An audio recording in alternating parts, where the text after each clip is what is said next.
يا أيها الناس اعبدوا ربكم الذي خلقكم والذين من قبلكم لعلكم تتقون انہ لقول رسول کریم. تو یہاں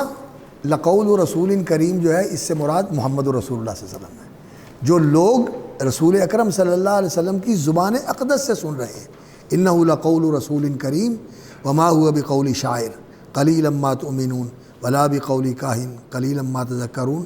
تنزیل من رب العالمین. یہ سورۃ الحاقہ حضرت عمر رضی اللہ تعالیٰ عنہ نے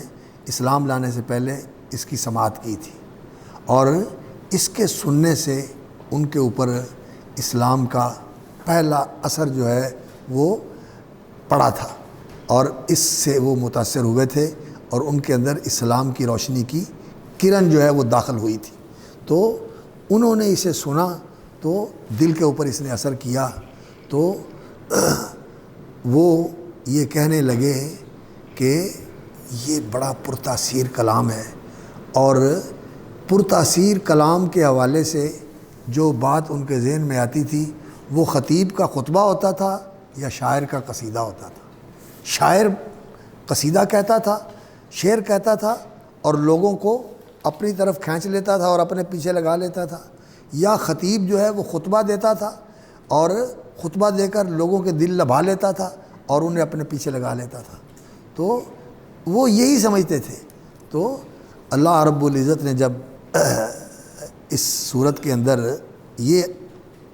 انداز اختیار کیا فلا اقسم بما تبصرون وما لا تبصرون انہ لقول رسول کریم، کہ یہ شاعری اور خطابت نہیں ہے، یہ الفاظ کی صنعت گری نہیں ہے، اور یہ کوئی اس طرح کی بات سخن سازی نہیں ہے کہ صرف لوگوں کو گرویدہ بنانا ہے اور لوگوں کو پیچھے لگانا ہے. انہ لقول رسول کریم اور وما ہوا بقول شاعر، نہ شاعر ہے نہ خطیب ہے. قلیلا ما تؤمنون. تو ان کے دل میں یہ بات آئی ہے، میں سوچ رہا تھا خطبہ یا شاعری، تو انہوں نے میرے دل کی بات بوجھ لی، یہ تو کاہن ہے، ان کے پاس غیب کی خبر آتی ہے. تو ساتھ ہی پھر بڑی بات آ گئی ولا بقول کاہن قلیلا ما تذکرون، یہ کاہن کی بات بھی نہیں ہے، قلیلا ما تذکرون. تو پھر کیا ہے یہ؟ تو پھر کہا تنزیل من رب العالمین، تنزیل من رب العالمین. اللہ اکبر. اور یہ اس طرح بلا کم و کاست من و عن جیسے آیا ہے ویسے ہی اس کو پہنچانا اس رسول کی ذمہ داری ہے. انہ لقول رسول کریم. اور اس میں اگر کوئی تھوڑی بہتی بھی کمی بیشی اگر کریں گے وَلَوْ تَقَوَّلَ عَلَيْنَا بَعْضَ الْأَقَاوِيلِ لَأَخَذْنَا مِنْهُ بِالْيَمِينِ. تو اگر ہمارے متعلق کوئی بات یہ ایسی کہہ دیں جو ہم نے نہیں کہی اور ہماری طرف منسوب کر دیں لَقَطَعْنَا مِنْهُ بِالْوَتِينِ، تو ہم اس کی رگ حیات کو کاٹ ڈالیں اور اس کی دل کی دھڑکنیں بند کر دیں، اس کو بڑی قوت کے ساتھ گرفتار کر لیں. ثُمَّ لَقَطَعْنَا مِنْهُ الْوَتِينِ، بڑی قوت کے ساتھ اس کو گرفتار کریں اور اس کی رگ حیات کو کاٹ ڈالیں. فَمَا مِنْكُمْ مِنْ أَحَدٍ عَنْهُ حَاجِزِينَ، تو کوئی بھی ان کو بچا نہ سکے. تو یہ اصل میں رسول اکرم صلی اللہ علیہ وسلم کے بارے میں ہے کہ آپ صلی اللہ علیہ وسلم کو اللہ کے بارے میں غلط بات نہیں کر سکتے، اللہ کی طرف منسوب کر کے غلط بات نہیں کہہ سکتے. یہ معنی نہیں ہے کہ جو اللہ کی طرف غلط بات منسوب کرے گا اس کے ساتھ یہ ہو جائے گا، جیسا قادیانی کہتے ہیں. قادیانی اس سے غلط استدلال کرتے ہیں نا. وہ کہتے ہیں کہ اللہ رب العزت نے فرمایا لو تقول علینا بعض الاقاویل لأخذنا منه بالیمین ثم لقطعنا منه الوتین. تو قادیانی کے ساتھ تو ایسا نہیں ہوا. وہ تو ایک عرصے تک جو ہے وہ اپنی نبوت کا پرچار کرتا رہا اور لوگوں کو اس کی دعوت دیتا رہا اور دجل و فریب سے کام لے کر اس کو مدلل کر کے اور لوگوں کے اندر اس کو مشتہر کرنے کی اور مقبول بنانے کی کوششیں کرتا رہا. اگرچہ آخر میں وہ اللہ کی پکڑ میں آ گیا، لیکن بظاہر اس کے اوپر کوئی اس طرح کی گرفت نہیں آئی. تو وہ کہتے تھے جی اس کی حقانیت کی دلیل ہے. نہیں، یہ ہر کذاب اور ہر دجال کے لیے یہ اللہ رب العزت کا فرمان نہیں ہے، یہ تو نبی صلی اللہ علیہ وسلم کے لیے ہے. یہ تو نبی صلی اللہ علیہ وسلم کے لیے ہے کہ وہ اتنے امین اور اتنے معتمد اور اتنے ذمہ دار اور اتنے فرض شناس ہیں کہ وہ اس میں کمی بیشی نہیں کرتے. وہ جیسے آیا اس کو آگے نقل کرتے ہیں، وہ ہماری طرف کوئی غلط بات منسوب نہیں کرتے، انہوں نے اپنے پاس سے بنا لیا ہو۔ تو یہ ان کی امانت اور ان کی دیانت اور ان کی ثقافت کا اظہار ہے، نہ کہ ان دجالوں اور ان کذابوں کے بارے میں۔ تو یہ بات جو ہے نا وہ بعض اوقات پیش کر کے لوگوں کو گمراہ کرنے کی کوشش کرتے ہیں۔ تو وہاں اس کو رسول کا قول قرار دیا، محمد رسول صلی اللہ علیہ وسلم، رسول بشری، اور یہاں انہ لقول رسول کریم ذی قوت عند ذی العرش مکین، اس کو قول قرار دیا قول رسول ملائکی، جو ملک رسول ہے اس کا قول قرار دیا، اور اس میں کوئی تضاد نہیں ہے، اس میں کوئی تضاد نہیں ہے۔ کیوں؟ رسول اکرم صلی اللہ علیہ وسلم تک پہنچا ہے قول جبریل کی صورت میں، اور رسول اکرم صلی اللہ علیہ وسلم سے انسانوں تک پہنچا ہے رسول کریم محمد کریم صلی اللہ علیہ وسلم کے قول کی صورت میں، کہ ان کا قول ہے، لیکن اصلاً یہ کیا ہے؟ تنزیل من رب العالمین، اور اصلاً یہ کلام اللہ ہے۔ یہاں انہوں نے شیخ الاسلام رحمۃ اللہ علیہ کی ایک عبارت نقل کی ہے، مولانا محمد غزنوی رحمۃ اللہ علیہ جو محشی ہیں اس جامع البیان کے، یہ مولانا عبداللہ غزنوی رحمۃ اللہ علیہ کے بیٹے تھے، ماشاءاللہ کہتے ہیں ان کے 12 بیٹے تھے اور 12 کے 12 ہی عالم تھے، اور ایک سے بڑھ کر ایک جو تھے وہ اللہ والے تھے اور علم والے تھے۔ تو مولانا محمد غزنوی نے یہاں ابن تیمیہ رحمۃ اللہ علیہ کا ایک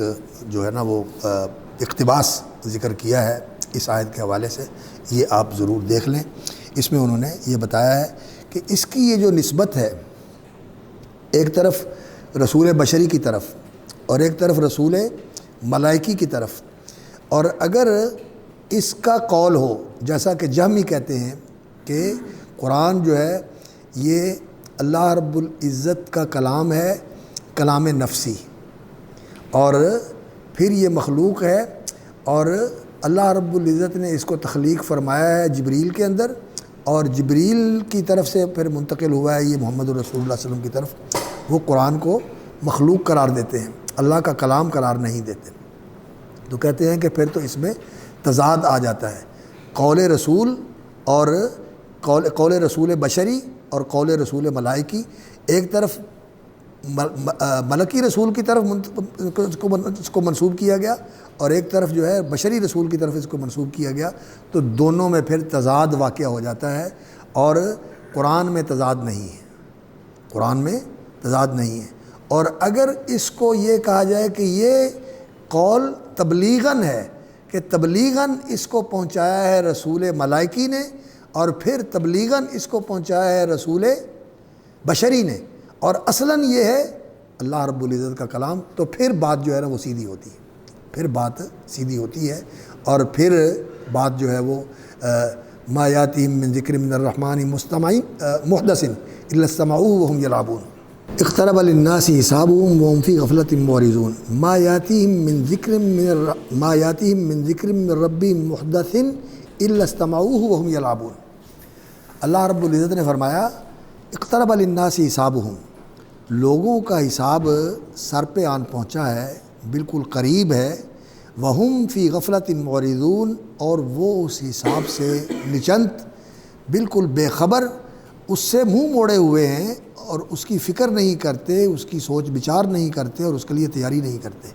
ما یاتیہم من ذکر من ربہم محدث، جو کوئی بھی آتا ہے ذکر ان کے پاس ان کے رب کی طرف سے، محدث الا استمعوہ، تو وہ اس کو سنتے ہیں، وہم یلعبون، کھیل اور مذاق کے رنگ میں۔ ما یاتیم، نہیں آتا ان کے پاس، من ذکرین، کوئی ذکر، من ربہم، ان کے رب کی طرف سے، محدثن، یہاں محدث سے مراد احداث یہ نہیں ہے کہ یہ اللہ رب العزت کی مخلوق ہے، بلکہ محدث سے مراد یہاں یہ ہے جدید، نیا، یعنی نئی بات آتی ہے اللہ کی طرف سے، تو وہ اللہ کی طرف سے ظہور پذیر ہوتی ہے، وہ اس کا احداث یعنی وہ نو ظہور پذیر ہوتی ہے اللہ رب العزت کی طرف سے، اللہ رب العزت نے اس کا تکلم فرمایا ہوتا ہے، تو اس کے اندر حدوث جو ہے وہ ظہور کے اعتبار سے ہے۔ اللہ کلام اللہ کی ذاتی صفت ہے، یہ اللہ کی ذاتی صفت ہے، اللہ رب العزت تکلم فرماتے ہیں، اور اللہ کے کلمات جو ہیں وہ اس کے اوامر اور اس کے تسبیح اور اس کے حمد کے کلمات جو بھی اللہ رب العزت کی ذات سے صادر ہوتے ہیں، وہ اس قدر زیادہ ہیں وَلَوْ أَنَّ مَا فِي الْأَرْضِ مِنْ شَجَرَةٍ أَقْلَامٌ وَالْبَحْرُ يَمُدُّهُ مِنْ بَعْدِهِ سَبْعَةُ أَبْحُرٍ مَا نَفِدَتْ كَلِمَاتُ اللَّهِ۔ یہ اللہ کے اوامر اور اللہ رب العزت کے وہ کلمات جن سے وہ اپنی تسبیح کرتا ہے اور جن سے وہ اپنی تحمید فرماتا ہے اور جن سے وہ اپنی مخلوقات کو آرڈر دیتا ہے اور جس سے وہ اپنے فیصلے صادر کرتا ہے، یہ کلمات جو ہیں وہ اس قدر زیادہ ہیں ما نفدت کلمات اللہ۔ اتنے سمندر ہو جائیں اور اتنے درختوں کی قلمیں بن جائیں تو یہ سارا کچھ ختم ہو جائے اور ما نفدت کلمات اللہ۔ تو اللہ کا کلام جو ہے یہ ہر وقت ظاہر ہوتا رہتا ہے اللہ رب العزت سے، جیسے اس کی شان کے شایان ہیں۔ تو پیغمبر صلی اللہ علیہ وسلم پر جو کلام اللہ رب العزت نے نازل فرمایا یہ اللہ کا کلام ہے، اور یہ نو بنو اللہ سے ظہور پذیر ہوتا ہے اور پھر اللہ رب العزت سے صادر ہو کر فرشتے تک پہنچتا ہے، اور فرشتے کے ذریعے پھر یہ رسول اللہ صلی اللہ علیہ وسلم تک پہنچتا ہے۔ تو اِنَّهُ لَقَوْلُ رَسُولٍ کریم، یہاں اس کی نسبت فرشتے کی طرف ہے، اور یہ اس کی طرف نسبت انشاء کی نہیں ہے بلکہ نقل اور ابلاغ کی ہے، نقل اور ابلاغ کی نسبت ہے۔ اِنَّهُ لَقَوْلُ رَسُولٍ کریم ذِی قُوَّةٍ، کریم کا معنی ہوتا ہے عزت والا، مرتبے والا اور شرف و فضیلت والا۔ اللہ کے ہاں اس کا بڑا مقام و مرتبہ ہے اور یہ اللہ ہی کا دیا ہوا ہے۔ لقول رسول کریم ذی قوت عند ذی العرش مکین، اور وہ بڑا شدید القوا ہے۔ علمہ شدید القوا ذو مرۃ فاستوى وهو بالافق الاعلی ثم دنا فتدلی، سورۃ النجم میں بھی اللہ رب العزت نے ذکر فرمایا۔ اور رسول اکرم صلی اللہ علیہ وسلم جبریل امین سے یہ سنتے تھے قرآن مجید، اور جبریل امین کبھی تو اسی طرح ظہور پذیر ہوتے تھے کہ نبی صلی اللہ علیہ وسلم ان کو دیکھ نہیں رہے، آپ صلی اللہ علیہ وسلم ان کو دیکھتے نہیں تھے لیکن وہ موجود ہوتے تھے۔ جیسا کہ غار حرا میں فرشتہ آیا تو نبی صلی اللہ علیہ وسلم نے ان کو دیکھا نہیں، صرف فرشتے نے اپنے وجود سے اظہار کیا کہ میں اللہ کا فرشتہ آیا ہوں آپ کے پاس اور اقرا، تو پھر اس نے رسول اکرم صلی اللہ علیہ وسلم کو اپنی گرفت میں لے لیا اور آپ صلی اللہ علیہ وسلم کو دبایا اور بھینچا، پھر اور پھر رسول اکرم صلی اللہ علیہ وسلم کی زبان پر وہ الفاظ جاری ہو گئے، آپ نے ان کو لے لیا، اور اس عمل سے آپ صلی اللہ علیہ وسلم بہت زیادہ گھبرائے اور گھر پہنچے اور آپ بہت زیادہ خوف زدہ تھے۔ تو حضرت عائشہ خدیجہ رضی اللہ تعالیٰ عنہ نے آپ صلی اللہ علیہ وسلم کو تسلی دی، اور پھر نبی صلی اللہ علیہ وسلم نے جبریل امین کو دنیا کے اندر بھی دیکھا، ان کی اصلی حیت کے اندر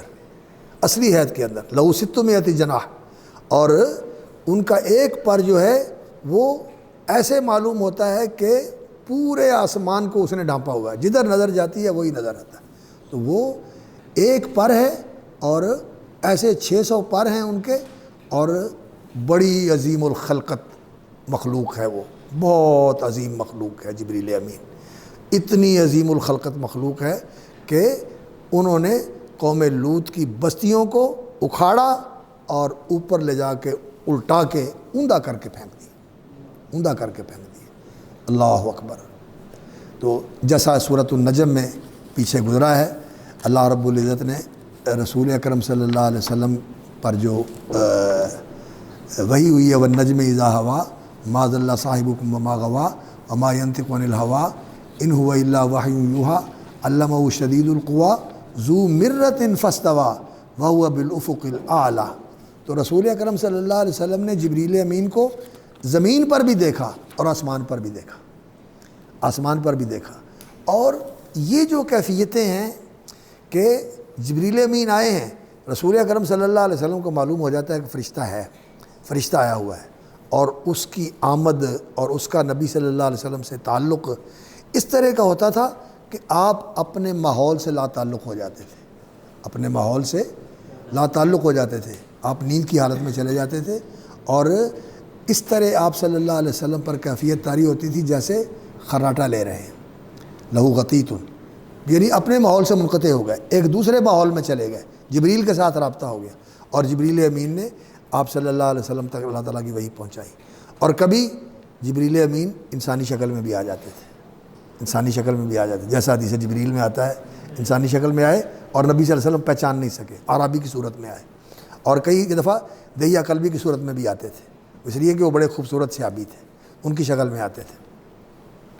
اور نبی صلی اللہ علیہ وسلم پہچان لیتے تھے کہ یہ جبریل امین ہے۔ تو انسانی شکل میں بھی آئے، اپنی اصلی شکل میں بھی آئے، زمین پر بھی آپ نے ان کا مشاہدہ کیا، اور آسمان پر بھی ان کا مشاہدہ کیا، آسمان پر بھی ان کا مشاہدہ کیا۔ علمہ شدید القوا ذو مرۃ، بڑی طاقت والا ہے اور بڑا خوبصورت ہے، فاستوى وهو بالافق الاعلى ثم دنا فتدلى فكان قاب قوسين او ادنى۔ تو یہ دنا فتدلى فكان قاب قوسين او ادنى، یہ جبریل امین محمد رسول اللہ صلی اللہ علیہ وسلم کے اپنی اصلی حیت اور شکل کے اندر آسمان کے اوپر جب گئے معراج کے موقع پر، تو وہاں وہ بالکل قریب ہو گئے۔ تو نبی صلی اللہ علیہ وسلم کا جو فرشتے کے ساتھ تعلق تھا، یہ جانا پہچانا اور بالکل پوری طرح احساس اور بیداری کے عالم میں محسوس تعلق تھا، محسوس تعلق تھا۔ یہ ایسی بات نہیں ہے کہ کوئی خواب میں آ کے یا کوئی وسوسہ ڈال کے جو ہے وہ چلا جائے اور آپ صلی اللہ علیہ وسلم یہ سمجھیں کہ یہ اللہ کی طرف سے بات آئی ہے۔ جیسے ہوتا نہیں کہ ذہن میں کوئی چیز آئی اور انسان سمجھتا ہے یہ مجھے القاء ہوا ہے، یہ مجھے الہام ہوا ہے، ایسی کوئی بات نہیں ہے، بلکہ یہ تعلیم اور تعلم کا سلسلہ ہے۔ جبریل امین نے ان کو آپ صلی اللہ علیہ وسلم کو سکھایا، معلم قدس نے، اور نبی صلی اللہ علیہ وسلم نے ان سے سیکھا ہے، اور یہ جو ان تک پہنچایا جاتا ہے یہ اللہ کی طرف سے ہوتا ہے۔ وَإِنَّكَ لَتُلَقَّى الْقُرْآنَ مِن لَّدُنْ حَكِيمٍ عَلِيمٍ، آپ کو یہ قرآن دیا جاتا ہے حکیم و علیم اللہ رب العزت کی طرف سے۔ تو اِنَّهُ لَقَوْلُ رَسُولٍ كَرِيمٍ ذِي قُوَّةٍ عِندَ ذِي الْعَرْشِ مَكِينٍ مُطَاعٍ ثَمَّ أَمِينٍ۔ عند ذی العرش مکین، اللہ کے ہاں ان کی بڑی قدر و منزلت ہے، اللہ کے ہاں ان کی بڑی قدر و منزلت ہے، اس لیے کہ وہ اللہ رب العزت کے بڑے فرما بردار اور بڑے ادب شناس ہیں۔ اللہ کی عظمت اور اللہ رب العزت کے جلال اور اللہ کے جبروت کے وہ بہت ہی قریب اور اس کی عظمت کو پہچاننے والے اور اس کا احساس کرنے والے ہیں۔ جب اللہ کی طرف سے حکم ہوتا ہے، جب اللہ کی طرف سے ان کو بلایا جاتا ہے، تو وہ بہت تواضع اور عاجزی کے ساتھ بچ جاتے ہیں اس حکم کو لینے کے لیے، اور پھر اسے لیتے ہیں اور لے کر دوسرے فرشتوں تک منتقل کرتے ہیں۔ تو اللہ کے ہاں ان کا بڑا مقام ہے کہ وہ اللہ رب العزت کے انتہائی قریب ہے، اللہ کے قریب ہے۔ عند ذی العرش مکین مطاع ثم امین، اور ان کی فرما برداری کی جاتی ہے، وہاں ان کی بڑی فرما برداری ہے۔ ثم جو ہے یہ وہاں کے لیے ہے، اور ثم کے ساتھ وہاں کی عظمت اور وہاں کی ہیبت اور وہاں کی جو بڑی پرشکوہ کیفیت ہے اس کا اظہار ہے۔ وہاں یہ بتاتا ہے کہ وہاں یعنی اس جگہ پر جو بڑی اونچی جگہ ہے اور بڑی عظیم الشان ہے، اور بڑے اس کے اندر جو ہے نا اہتمام ہیں، انتظام ہیں تحفظ کے اور اس کی صیانت کے اور اس کی حفاظت کے، کہ کسی کی وہاں تک رسائی نہیں، کسی کی وہاں تک اپروچ نہیں۔ وہاں مطاع ثم امین، اور بڑے ہی وہ امین ہیں، اللہ کے حکموں کے پابند اور اللہ کے پیغام کے پوری طرح من وعن اس کو نقل کرنے والے اور بلا کم و کاست اس کو پہنچانے والے ہیں۔ تو یہ شیطانوں کا القاء نہیں ہے، نہ یہ جنوں کی وحی ہے، یہ اس فرشتے کا لایا ہوا کلام ہے، جو اللہ کا کلام وہ لے کر آتا ہے۔ وما صاحبکم بمجنون، اور محمد صلی اللہ علیہ وسلم جو تمہارے ساتھی ہیں، صاحبکم کا اس کے اندر بڑی ایک لطافت ہے کہ یہ تمہارے ساتھی ہیں، تمہارے جانے پہچانے ہیں، اور تمہارے ہاتھوں میں پلے بڑے ہیں، اور تمہارے ساتھ انہوں نے زندگی بسر کی ہے، اور ان کے شب و روز اور ان کی خلوتوں جلوتوں سے تم سارے واقف ہو، کوئی بھی چیز ان کی ڈھکی چھپی نہیں ہے۔ تو پھر ان کے بارے میں تم اس طرح کا تصور کرتے ہو تو ذرا اپنی عقل کی خبر لو کہ کیسی بے عقلی کی بات کرتے ہو۔ یہ بھلا اس طرح کا دیوانہ ہو سکتا ہے؟ دیوانے تو اللہ اکبر، انہیں اپنے آپ کی ہوش نہیں ہوتی، لوگوں کو پتھر مارتے ہیں اور بے تکی باتیں کرتے ہیں اور انہیں کسی چیز کی تمیز نہیں ہوتی، کیا کہنا ہے اور کیا نہیں کہنا. کسی پیار کرنے والے کو پتھر مار دیا اور کسی گالی دینے والے کے ساتھ جو ہے نا وہ محبت کرنے لگے. ان کا تو کوئی کام جو ہے نا وہ ہوتا ہی نہیں ہے جو مرتب ہو. تو بھلا یہ تمہارے ساتھی کو اس طرح ہو سکتے ہیں. وما صاحبکم بمجنون. تو یہ جو قسم پیچھے آئی ہے یہ اس کا مقسم علیہ ہے. وما صاحبکم بمجنون. اور یہ قسم اور جواب قسم جو ہے اس کو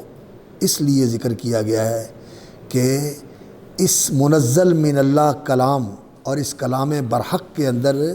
جو کچھ قیامت کے احوال اور احوال بیان کیے گئے ہیں، اس کی ہولناکیاں اور اس کی جو کیفیتیں بیان کی گئی ہیں، یہ بالکل قطعی اور یقینی اور برحق اور سچ ہیں. ان کو بالکل تم ایسے نہ سمجھو کہ یہ ہوائی باتیں ہیں، بلکہ یہ ہونی اور شدنی ہے. یہ سب کچھ ایسا ہے جو بالکل برحق ہے اور ہو کے رہنے والا ہے. اور قرآن مجید کوئی ایسی بات نہیں کرتا. وَلَقَدْ رَآهُ بِالْأُفُقِ الْمُبِينِ وَمَا هُوَ عَلَى الْغَيْبِ بِضَنِينٍ. اور محمد الرسول اللہ صلی اللہ علیہ وسلم نے ان کو دیکھا ہے. وَلَقَدْ رَآهُ. اور اس فرشتے کو نبی صلی اللہ علیہ وسلم نے دیکھا ہے بِالْأُفُقِ الْمُبِينِ، کھلے کنارے کے اوپر. افق جو ہے وہ سامنے جو نظر آتا ہے اس کو افق کہا جاتا ہے. جو سامنے نظر آتا ہے افق، افقی اس چیز کو کہا جاتا ہے جو ایسے اوپر کی طرف جا رہی ہے، ایسے پھیلی ہوئی. افق ایسے پھیلی ہوئی. عمودی وہ ہوتی ہے جو اوپر جا رہی ہو، اور ایسے جو پھیلی اس کو افقی کہا جاتا ہے. وَلَقَدْ رَآهُ بِالْأُفُقِ الْمُبِينِ. اس کو دیکھا ہے یعنی محمد صلی اللہ علیہ وسلم نے جبریل امین کو دیکھا ہے ان کی اصلی صورت کے اوپر بالافق المبین، افق جو سامنے واضح ہے اس طرح پھیلا ہو مشرق کی طرف. وما هو علی الغیب بضنین. اور محمد صلی اللہ علیہ وسلم غیب کے اوپر جو غیبی اطلاعات قیامت کے بارے میں، قیامت سے پہلے اشراط الساعہ کے بارے میں، ماضی کی تاریخ کے بارے میں، جنت دوزخ کے بارے میں، اللہ اور فرشتوں کے بارے میں، یہ جو غیبی خبریں آپ کو دی گئی ہیں، یہ رسول اکرم صلی اللہ علیہ وسلم ما هو علی الغیب بضنین. یہاں ظنین کا معنی کرتے ہیں کہ وہ متہم نہیں ہیں، یعنی ان پر کوئی تہمت نہیں لگائی جا سکتی. ظنہ کا معنی اتہامہ، یعنی اس کا معنی یہ ہے کہ رسول اکرم صلی اللہ علیہ وسلم کے بارے میں یہ گمان نہیں کیا جا سکتا کہ یہ غیبی باتیں جو بیان کر رہے ہیں یہ جھوٹ ہوں گی، من گھڑت ہوں گی، خانہ ساز ہوں گی. انہوں نے کہیں سے سن کر اور قصہ کہانی افسانہ بنا کر آپ کے سامنے پیش کر دیا ہے. تو ظنین اگر زوا کے ساتھ پڑھا جائے تو ظنین کا معنی ہوتا ہے متہم، اور زواد کے ساتھ پڑھا جائے تو پھر اس کا معنی ہوتا ہے کہ ظنہ کا معنی ہوتا ہے بخیلہ، بخیل ہونا. ظنہ بھی قضا ہے، بخیلہ بھی قضا. لیکن یہاں جو اس کا صلہ ہے وما هو علی الغیب بضنین، تو وہ یہ بتاتا ہے کہ بخل کے اندر ایک اور چیز بھی شامل ہوتی ہے، اور وہ کیا ہوتی ہے؟ حرص اور طمع. یہ انسان کے اندر زیادہ ہوتا ہے، اور زیادہ حرص اور طمع کے ساتھ جب انسان کسی چیز کو حاصل کرتا ہے تو پھر اس کے لیے بخیل ہوتا ہے کہ اس کو دینے کے لیے تیار نہیں ہوتا ہے نا. یہ بخل کے اندر حرص اور طمع پہلے ہوتا ہے اور بخل پھر اس کے بعد ہوتا ہے. تو جب کسی چیز کے بخل کے لیے کرنا ہو بیان تو پھر کہتے ہیں ظن بقضا. اس نے اس چیز کا بخل کیا، اس کو اپنے ہاتھ سے نکالنے کے لیے تیار نہیں ہوا، اس کو روک لیا. اور جب اس کا پہلا حصہ جو ہے تو حرص اور طمع کا وہ بیان کرنا مقصود ہو تو پھر اس کے لیے صلہ جو ہے وہ اعلیٰ آتا ہے. وہ ظنین علی قضا، یعنی وہ اس کا بڑا حریص اور بڑا اس کا چاہنے والا ہے. ظنین علی قضا، اس کا چاہنے والا اور اس کا بڑا حریص اور طمعی ہے، لالچ ہے اس کو کہ اس کی یہ چیز ملے. تو یہاں اعلیٰ آیا ہے. تو ما هو علی الغیب بظنین، اس کا معنی یہ ہے کہ وہ غیب کے کوئی حریص نہیں تھے، یعنی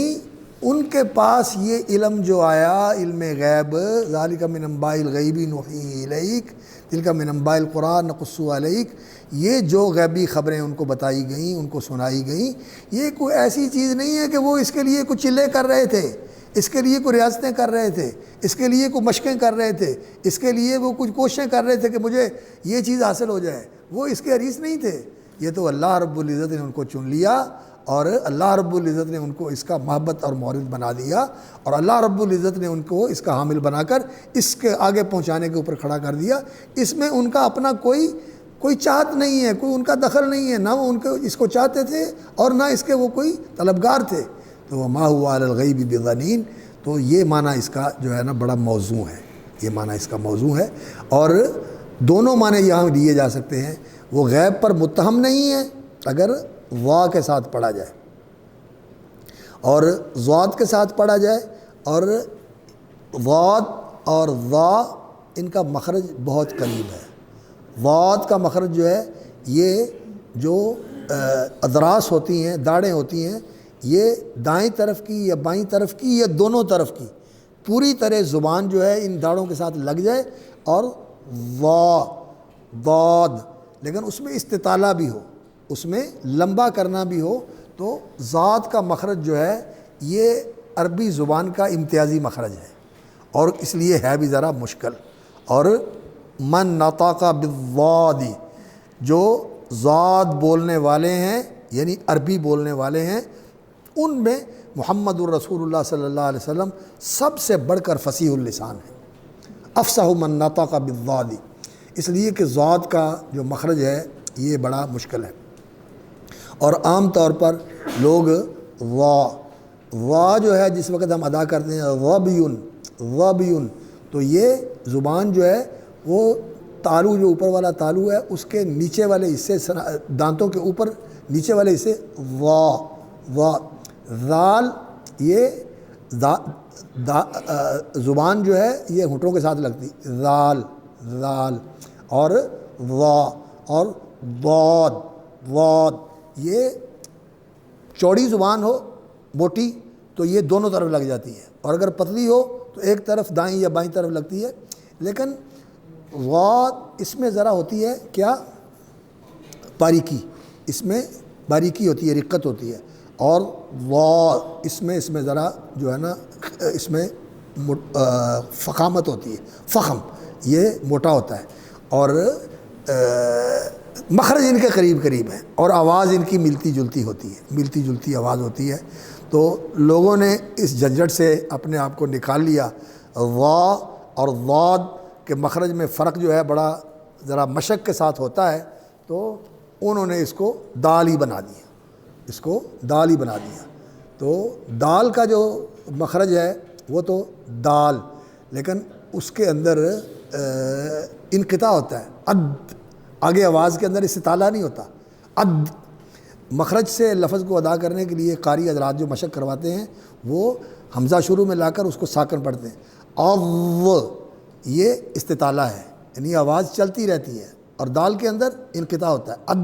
آگے نہیں بڑھے گی، ختم ہو جائے گی۔ تو ان دونوں کا مخرج الگ ہے، تو ضاد کو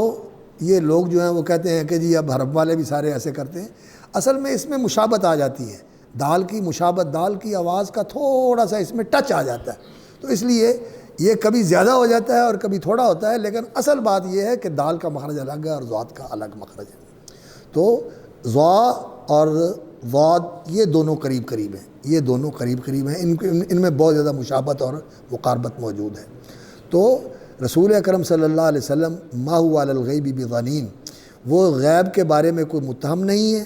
یعنی ان پر تہمت نہیں دھری جا سکتی، جو بات کہتے ہیں برحق ہے، اور دوسری بات یہ ہے کہ وہ غیب کے حریص نہیں ہے، اور تیسری بات یہ ہے کہ وہ غیب کے بخیل نہیں ہے۔ جو بات ان کے پاس آئی ہے تو لوگ غیبی باتیں جو ان کے پاس ہوتی ہیں وہ ساری درون سینہ لے کر ہی چلے جاتے ہیں، کسی کو پتہ نہ لگ جائے، انہوں چھپا کے رکھی تو دسن دی گل نہیں ہے، وہ جڑا نا انجے وہ سینے جی لے کے چلے جاتے نہیں۔ رسول اکرم صلی اللہ علیہ وسلم کے پاس جو آیا انہوں نے سب آگے پہنچا دی، بلغ ما انزل الیک من ربک، کوئی چیز نہیں چھپا کے رکھی۔ اللہ اکبر، آپ صلی اللہ علیہ وسلم تو یہ رسول اکرم صلی اللہ علیہ وسلم کی صفات کا بیان ہوا ہے۔ وما هو بقول الشیطان الرجیم، اور نہ تو یہ شیطان مردود کا قول ہے، اور نہ یہ شعر ہے، اور نہ یہ کہانت ہے، اور نہ یہ جادو ہے، اور نہ یہ کوئی شیطانی وسوسہ اور القاء ہے، بلکہ یہ اس سے جو جس کی نفی کی گئی اس سے پھر یہ بات ثابت ہوتی ہے کہ یہ اللہ کا کلام ہے، جیسا کہ دوسرے مقامات پر اللہ رب العزت نے اس کی وضاحت فرمائی کہ یہ اللہ کی طرف سے تمہارے پاس اللہ کا پیغام پہنچا ہوا ہے۔ ان هو الا ذکر للعالمین فأین تذهبون، تم کہاں کھوئے ہوئے ہو، کدھر بھٹکتے پھرتے ہو، کہاں ٹامک ٹوئیاں مار رہے ہو؟ این تذهبون، یہ قرآن اللہ کا تمہیں پکار کے کہہ رہا ہے، اللہ رب العزت تمہیں اپنا پیغام پہنچا کے تمہیں اپنی بات سنوا رہا ہے اور اپنی نصیحت سے تمہیں نواز رہا ہے اور تمہیں یاد دہانی کروا رہا ہے۔ فأین تذهبون، تم کدھر جا رہے ہو، تم کہاں جا رہے ہو؟ ان هو الا ذکر للعالمین، نہیں ہے وہ مگر نصیحت اور موعظت للعالمین، سارے جہانوں کے لیے، لمن شاء منکم ان یستقیم، ان کے لیے جو اس راستے پہ چلنا چاہتے ہیں جو سیدھا راستہ ہے، جو منزل مقصود سے ہمکنار کرنے والا اور انسان کو کامیاب اور بامراد معال اور انجام سے دوچار کرنے والا ہے، وہ راستہ سیدھا جو اس پہ چلنا چاہتا ہے تو وہ قرآن کے بتائے ہوئے راستے کے اوپر چلے۔ فَإِمَّا يَأْتِيَنَّكُم مِّنِّي هُدًى فَمَن تَبِعَ هُدَايَ فَلَا يَضِلُّ وَلَا يَشْقَىٰ وَإِمَّا يَأْتِيَنَّكُم مِّنِّي هُدًى فَمَن تَبِعَ هُدَايَ فَلَا خَوْفٌ عَلَيْهِمْ وَلَا هُمْ يَحْزَنُونَ۔ دنیا کے اندر من تبع ہدایا فلا یضل ولا یشقیٰ، بھٹکے گا نہیں اور مصیبت میں نہیں پڑے گا، بدبختی میں نہیں پڑے گا، خوش نصیب ہو جائے گا، اور لا خوف علیہم ولا هم یحزنون، آخرت میں کوئی اس کو خطرہ نہیں ہوگا اور کوئی اس کو پچھتاوا نہیں ہوگا۔ یہ سیدھا راستہ قرآن مجید بتاتا ہے، اور اس صحیح راستے پہ چلنا یہ اللہ کی مشیت اور اللہ کی توفیق سے ہوتا ہے۔ وما تشاءون الا ان یشاء اللہ رب العالمین۔ اب قرآن موجود ہے اور اس کی ہدایت واضح ہے اور اس پر چلنا آسان ہے اور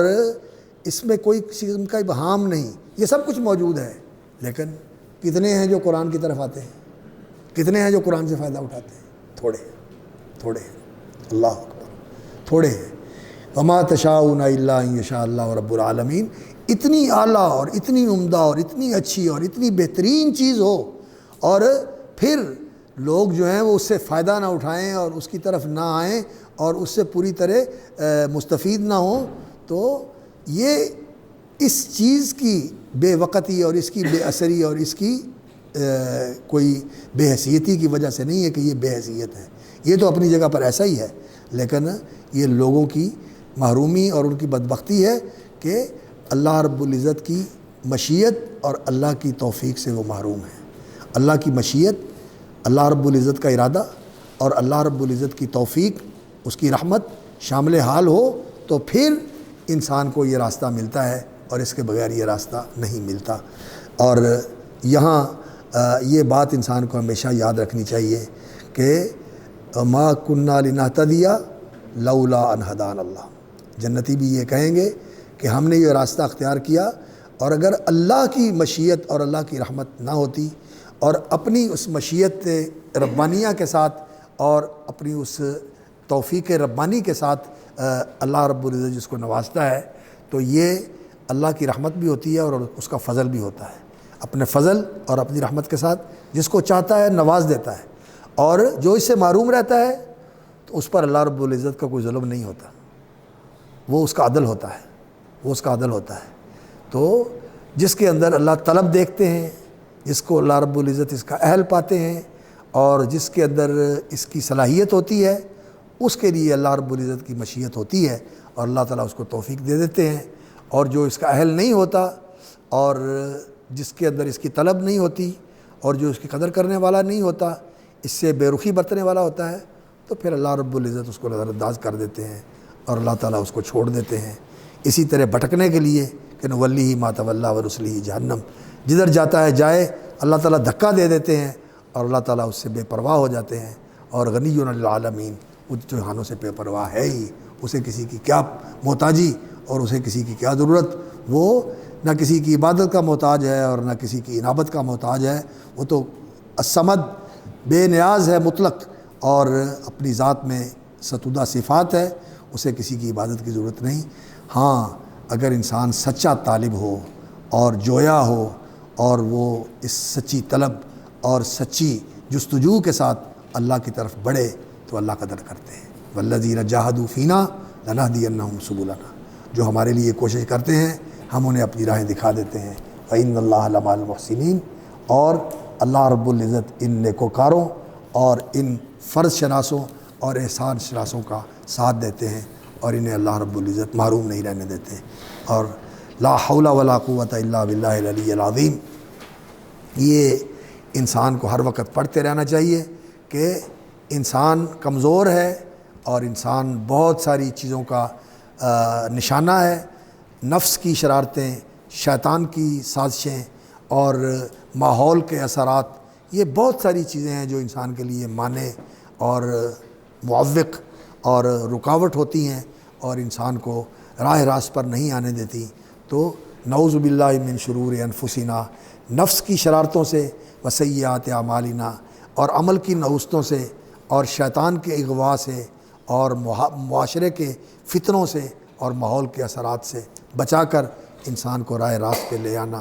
ایاک نعبد و ایاک نستعین، لا حول ولا قوۃ الا باللہ العلی العظیم، یہ چیزیں انسان کے سامنے رہنے چاہیے اور قرآن سے